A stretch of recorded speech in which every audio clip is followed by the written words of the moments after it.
Yeah, I don't know, I just, when I get up there, like, it's, I feel like I'll become something else, like a different creature, like, that sounds really weird actually. But my background is like musical theatre, so I've always kind of grown up doing like theatrical sort of stuff, and I'd say my idols are like Robbie Williams and people like that, so I just sort of took bits of what they do on stage and made it my own sort of thing, so yeah. So can you tell me a bit about how you got into music? What was your inspiration? Well, yeah, like I was saying, like when I was a little kid, my mum used to get me like DVDs of Robbie Williams live and things like that, and I used to watch the X Factor and think, oh, I want to be on there, and Busted, I used to listen to them. I had a little CD player and I used to listen to them all the time, and then I started in musical theatre. I got my first production, Tiny Tim and Scrooge, in the local Albert Halls in Bolton, and then from there I just did more of that, and then started the songwriting and sort of the acting separate, and just kept them both going until now. And, yeah. So yeah, I was going to ask you about the songwriting. So who do you collaborate with on your songs? Loads of different people. Like recently, I'm in a studio called Allstars Studios in Haywood at the moment with a guy called Andy Ross, who runs a studio, and a guy called Kane Ward, who's a brilliant writer. I've also been writing down in Guildford with a group of young lads who I just did a song. Were you watching tonight? Yes. The last song I did, Only Young. So it's, yeah, a great song. So there was just like 4 of us in one of the mum's house. Like it's this big country house, and we just, you know, having a great time just writing for 2 days. So I just like to collab with lots of different people, and then, you know, see which works, and then if I like them, I'll carry on writing with them. You know, if not, then. Where do you take your inspiration from when you're writing your songs? I don't know. It's like I sort of have a theme. Like when I know I'm going into a writing session, I think, right, I want like a really cheeky, upbeat one about liking an older woman that's out of my league and stuff like. I just make these random scenarios up, and then so. Some of it is, some of my more serious stuff, so like a song that I didn't do tonight but I'll be doing tomorrow called Feeling Stronger, is based on experience, sort of like about when people are telling you that, you know, you can't do something, sort of proving them wrong, and just listening to yourself and feeling stronger, I suppose. And then a lot of them are just made up stories, like, you know, like I said, I like to take on characters and sort of imagine I'm in this sort of world, and each song is like a different world, and my own world. That's what it is like. I just sort of find it natural to do that and take on different characters. So. Yeah, I suppose, yeah. So, how have you got to this point in your career, Josh? How's your career progressed? What's been well,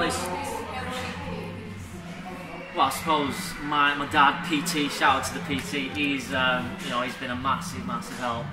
He's always been there, taking me around, driving me around, giving me tips and keeping me going. So you know, he's like my manager in a way at the moment. You know, a guy called Spike, who's a promoter for Allstars Music here, he's had a massive help recently. You know, he helped me put on my first headline tour at the beginning of this year in February. Got me introduced to lots of different writers and things like that. You should see his background. Yeah. So he's, you know, he's been there, he's done it. You know, been in a boy band and selling out massive venues. So you know, he knows the ropes, and exactly, he's been at this level and he knows the hard work that needs to be put in. You know, so it's great to sort of have a person like that who you can really relate to, and he's actually, you know, made it in a way. He's done it. You know, so. Yeah, and then, so it's just this year really that's sort of everything's kicked off. I've done my first headline tour, and then my second one just recently. You've done a few with Allstars, haven't you? Yeah. Is this one the second? This is my 5th one with Allstars in 1 year, so I've done 2 headlines, 2 with Road Trip, who are performing now, and this one, the Christmas one, so, yeah. And what's been your favourite place that you've gigged? Obviously, it's got to be Glasgow, hasn't it? No, like honestly though, they are the loudest, craziest people. Like every time, like I'm playing Glasgow, I just know it's gonna be a great show. Like they just don't care, they just go for it, and I just love that. And it's like I always say, like when I come in, it's like a second home. Like I just feel so good up on stage with everyone's bouncing off each other. I have to say, I'm quite cynical. Scotland's the best place. No, they are really loud though. Like Are you just saying that to try? No, I promise. I'm not. Got a bit of background noise now. So we've spoken about you getting into acting, and I saw that you Yeah. did you were you in the festival? I was, yes. So that was in 2015. I did the Edinburgh Fringe with the Youth Music Theatre UK. So I've done quite a lot of stuff with them. It was a new musical called Not the End of the World. So it's based around like the Noah's Ark and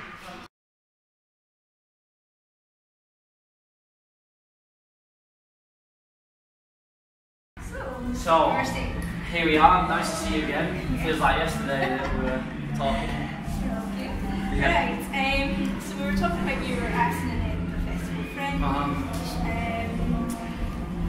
Is there ever a clash with your acting and your singing? Do you ever have to choose one over the other? Sometimes, well, just recently actually, I got a big acting job down. I went filming in Portugal for 10 days, just like 2 weeks ago. And over them days I had a big festival down in Glasgow actually with Clyde FM, and this guy was my backing dancer. You know Clyde FM, right? Yes. So it's a big festival they were doing here. And obviously I had to miss it, but it's never really affected each other, you know, the timing always seems to be perfect. And obviously if I get a big acting job I do that, if I get a massive tour then focus on that, you know.